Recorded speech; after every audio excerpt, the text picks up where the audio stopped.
What I want to talk to you about today briefly is what is coming up in Mahara 1.5, because that I think is on the interest radar of everybody.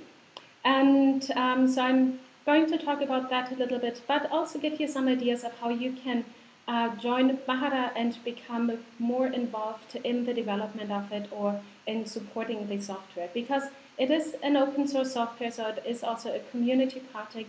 And it's not just Catalyst IT developing on it, but also people around the world.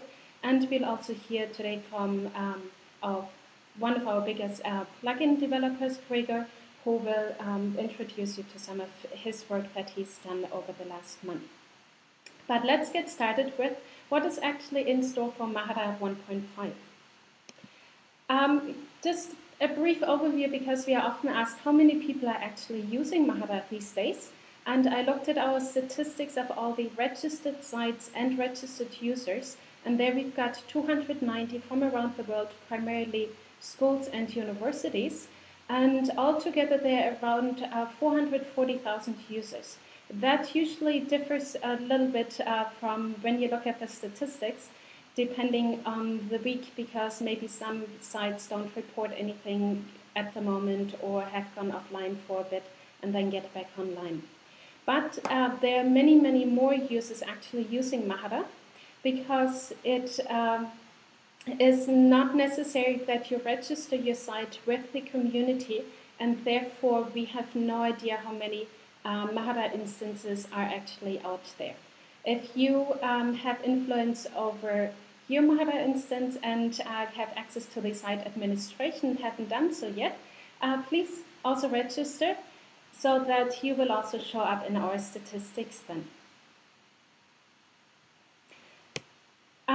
Last year in June, we released Mahara 1.4, and already before Mahara 1.4 was released, we started work on version 1.5. But since the release of 1.4, that work has been intensified quite a bit. And what we have planned is to release Mahara 1.5 within the first half of 2012. So that's our target date, or target time frame. And most likely in the next developer meeting, which will be on January 31st for everybody in the Northern Hemisphere, and probably already a little bit on the first for the States, is that we will discuss more about this date and when we want to have a feature freeze, so that everybody can then work towards the date and afterwards get into testing of 1.5, so that we can get the release out hopefully before the first 6 months of 2012 are over.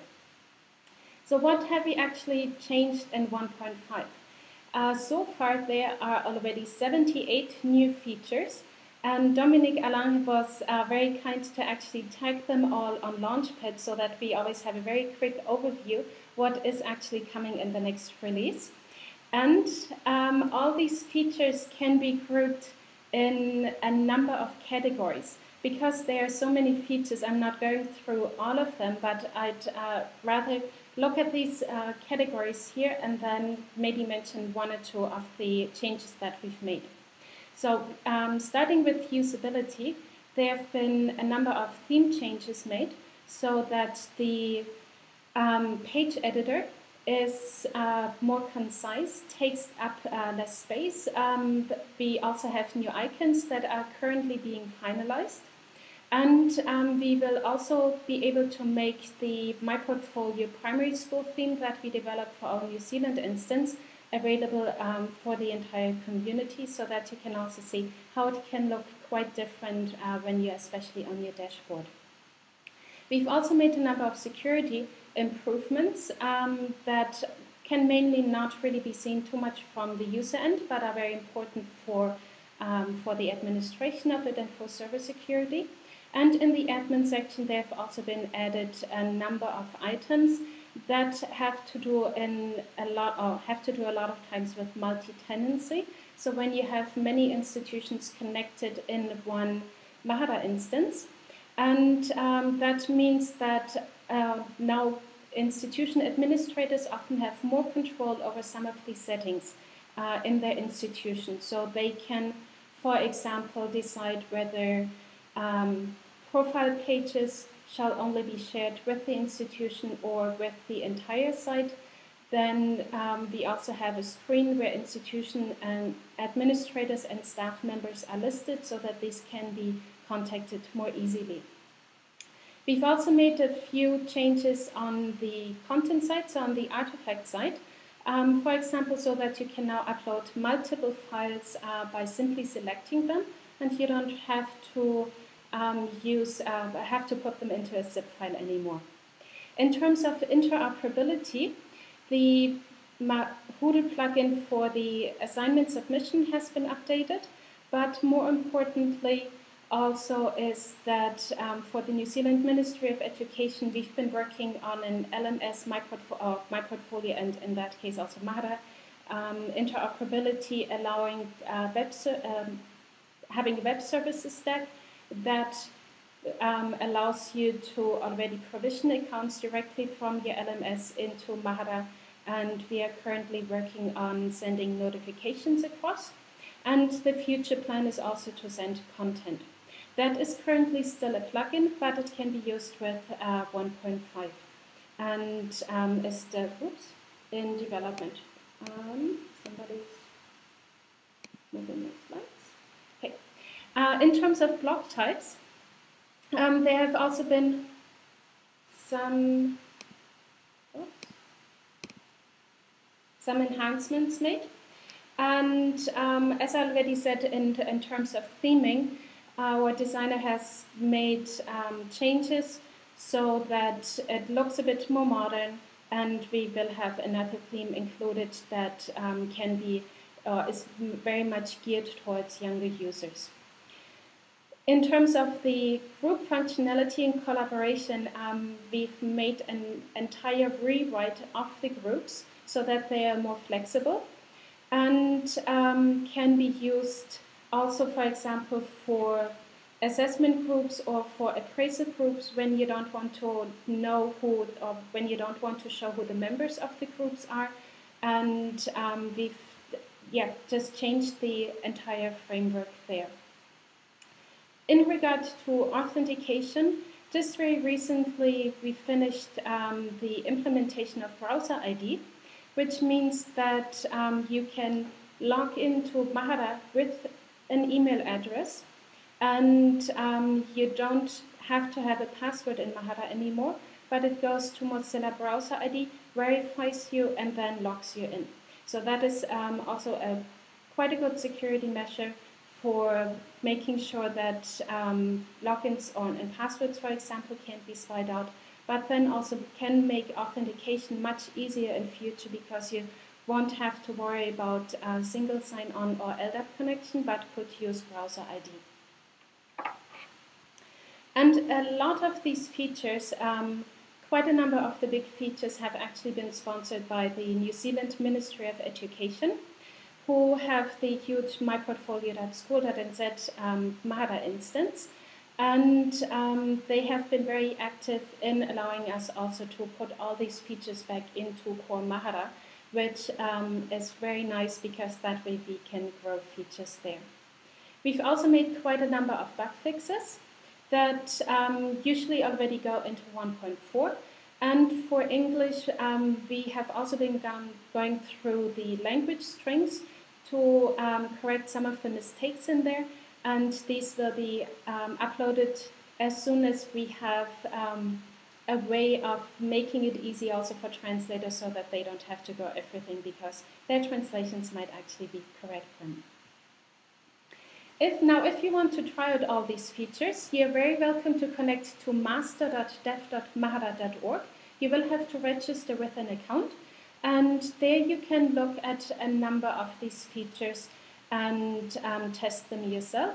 Or if you want to download your own version, you can also always get the latest developer snapshot or get your code on Git and install it on your computer. Now to the second topic of my presentation, how can you actually get involved in the community? Because I know a lot of you are present in the forums, ask questions, A number of you also already answered questions, and there are many, many more ways to get involved. So you can become a core developer, you can be a bug squasher, or you can, like Dajan did, for example, tag bugs or feature requests on Launchpad so that everything is better organized. Then Dajan is also one of our main translators. He's the translator for French. And Gregor Anzelji, he's the Slovenian translators. So translations are also very important. You can also participate in reviewing features that are going to become part of Mahara, or reviewing bugs in our review system, which will help developers, because then before they put anything in there, we know that more people actually tested it on their computers in different browsers and so on. Furthermore, you can also participate in writing the documentation, so the user manual, and improve things there. And for Mahara 1.4, the manual can currently be found at manual.mahara.org. I still have a few things to add there, especially in the administration area and for feedback, but I hope that once I'm done with that, I can go on to documenting everything for 1.5. And as I said, if you want to join in, please let me know, send me an email or send a message on mahara.org, and we can talk about your involvement there. We are also looking into how to make it easy for translators to actually translate the manual, because the software that we are using allows for translations via Launchpad. So that is also something that is on our to-do list. And once you contribute to the project, you will also show up in the contributors. So here we have the latest screen grab from Olo, which we have connected to Mahara to actually show what activity has been going on since the project started. And here we have the recently active members. And you see a number of the names that are very familiar to you, and all developers, but I'm also listed there because we have the manual also in a Git repository, and so everything is tracked. So even if you're not a developer, you can help with the project development and can bring the project forward, and you're also given credit then. And then, of course, way at the bottom, which might then change at some time, your name can appear there in the future as well. So if we look through our keyhole to Mahara, it looks pretty good, I think, so far already, because we have a whole new host of new features available in 1.5 that you can already test now. Bug fixes and features don't necessarily have to be very big ones, but they can also be just something small. Not everything has to take a number of hours to finish, but sometimes things can be done in a very quick way. That's why we also have bugs tagged as bite-sized on Launchpad, so that if you're very new to the development and you want to test things out first, but don't really want to take on a huge project, you could start with smaller bugs and participate that way. Now, if you have any questions, please head over to mahara.org. If you don't already have an account, register there and join in the discussions, either in the pedagogy forums, the support forums, or the developer forums. Ask your questions, and then I suppose at one point you'll also join in providing answers to all the community users. And if you want to get in touch with me directly, you can do so via email or via Twitter, or also on sending a message to me on mahara.org.